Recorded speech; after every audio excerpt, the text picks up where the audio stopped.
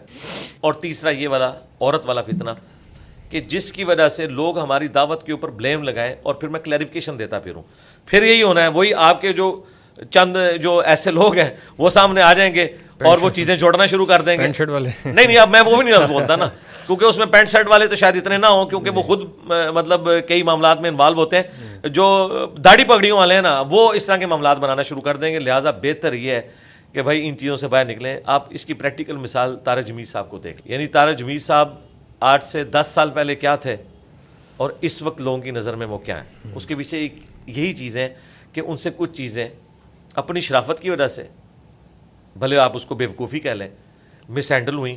آپ کو پتہ ہے وہ یونیورسٹی میں گئے تو وہ ایسے فلائنگ کسنگ کر رہے تھے. میں نے ان کو فون کیا, میں نے کہا سر یہ آپ نے, کہتے ہیں مجھے تو پتہ ہی نہیں اس کو یہ کہتے ہیں. اس کا مطلب کیا ہوتا ہے؟ ہاں اچھا, اب اگر آپ کو نہیں پتا پھر آپ کو کرنا بھی نہیں چاہیے تھا. کیا کیوں؟ آپ انٹریکشن ہوا. اور آپ اس طرح کی چیزیں جب ایک مذہبی پیشوا سے ہوتی ہیں نا, پھر لوگ کہتے ہیں اچھا یہ ہے یار مذہب آپ کا, ایک طرف سیکس ڈسپلن کی بات کرتا ہے, دوسری طرف یہ کر رہا ہے. تو اس میں بہت زیادہ خطرات جڑے ہوئے. آپ میڈیا کے اندر دیکھیں کس طرح کی چیزیں آتی ہیں, تو یہ پھر معاملات بڑے اس میں آگے. سیکس ڈسپلن ہے جو اسلام کا, اس میں احتیاط کرنی, ہاں اس میں احتیاط ہے, اور اس میں احتیاط عورتوں کی بھی ہے. عورتوں کو بھی مردوں میں جا کے کوئی درس دینے کی ضرورت نہیں ہے. ہاں بالکل, اس کی کوئی اسلام میں نہیں ہے کہ آپ عورتیں جا کے مردوں کو جا کے درس دیں گی, یا مرد جو ہے وہ عورتوں کے درس سننے کے لیے جائیں گے اور مثالیں دیں گے اماں عائشہ کی. تو اماں عائشہ تو امت کی ماں ہے, دوسرا ان کے پاس تو وہ نالج ہے جو کسی اور نے ڈلیور نہیں کرنا. اس وقت دنیا میں کوئی ایسی عورت نہیں جس کے پاس ایسا نالج ہے جو اس سے بہتر فارم میں دوسرے لوگوں نے ڈلیور نہ کیا ہو, کہ مردوں نے جا کے انہی کی آواز میں سننا ہے. جبکہ قرآن میں امہات المومنین جو ہماری مائیں ہیں ان کے بارے میں بھی سورۃ الاحزاب میں, سورہ نور میں دیکھیں کیا ڈسپلن آیا کہ تم نے گفتگو ایسے لچھے دار انداز میں نہیں کرنی کہ پردے میں بھی کوئی بات کرنے آپ سے آیا, کوئی چیز مانگنے آیا, اس کے دل کا روگ کوئی رزلٹ نکالے. یعنی ماں کے کیس میں, یعنی ایک آنری طور پہ ماں تو ہے نا, اللہ طرف بارہ ہے کہ ماں نے بھی لچھے دار انداز سے گفتگو نہیں کرنی. اب یہ جو عورتیں جس انداز میں درس دے رہی ہوتی ہیں, مرد کے لیے ان کی آواز کا اٹریکٹیو ہونا, پھر وہ بولنا بھی ایسے انداز میں, تو ایسی عورتوں کو تو مردوں میں کوئی اجازت نہیں ہے کہ وہ درس دیتی پھریں.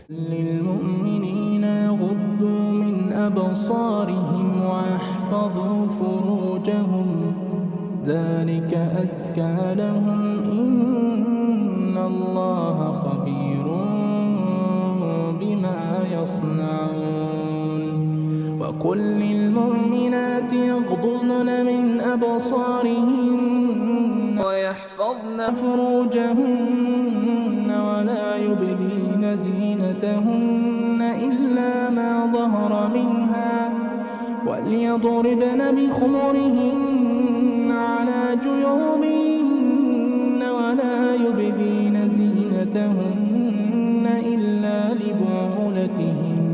لا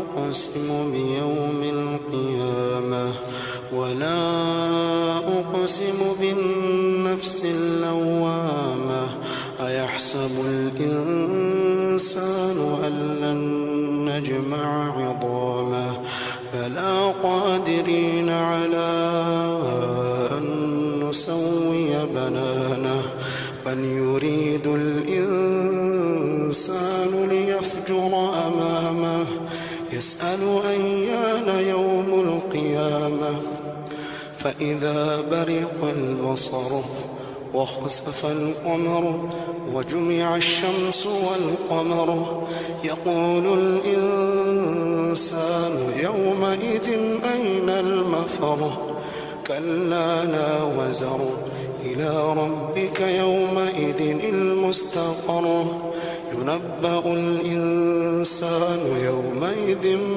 بما قدم وأخر بل الإنسان على نفسه بصيرة ولو ألقى معاذيره لا تحرك به لسانك لتعجل به إن علينا جمعه وقرآنه فإذا قرأناه فاتبع قرآنه ثم إن علينا بيانه كلا بل تحبون العاجلة وتذرون الآخرة وجوه يومئذ ناظرة إلى ربها ناظرة ووجوه يومئذ باسرة تظن أن يفعل بها فاقرة كلا إذا بلغت التراقي وقيل من راق وظن أنه الفراق والتفت الساق بالساق إلى ربك يومئذ المساق فلا صدق ولا صلى ولكن كذب وتولى ثم ذهب إلى أهله يتمطى أولى لك فأولى ثم أولى لك فأولى أيحسب الإنسان أن يترك سدى أيحسب الإنسان أن يترك سدى ألم يك نطفة من مني يمنى ثم كان علقة فخلق فسوى فجعل منه الزوجين الذكر والأنثى أليس ذلك بقادر على أن يحيي الموتى إذا الشمس كورت وإذا النجوم انكدرت وإذا الجبال سيرت وإذا العشار عطلت وإذا الوحوش حشرت وإذا البحار سجرت وإذا النفوس زوجت وإذا الموءودة سئلت بأي ذنب قتلت وإذا الصحف نشرت وإذا السماء كشطت وإذا الجحيم سعرت وإذا الجنة أزلفت علمت نفس ما أحضرت فلا أقسم بالخنس الجوار الكنس والليل إذا عسعس والصبح إذا تنفس إنه لقول رسول كريم ذي قوة عند ذي العرش مكين مطاع ثم أمين وما صاحبكم بمجنون ولقد رآه بالأفق المبين وما هو على الغيب بضنين وما هو بقول شيطان رجيم فأين تذهبون فأين تذهبون إن هو إلا ذكر للعالمين لمن شاء منكم أن يستقيم وما تشاءون إلا أن يشاء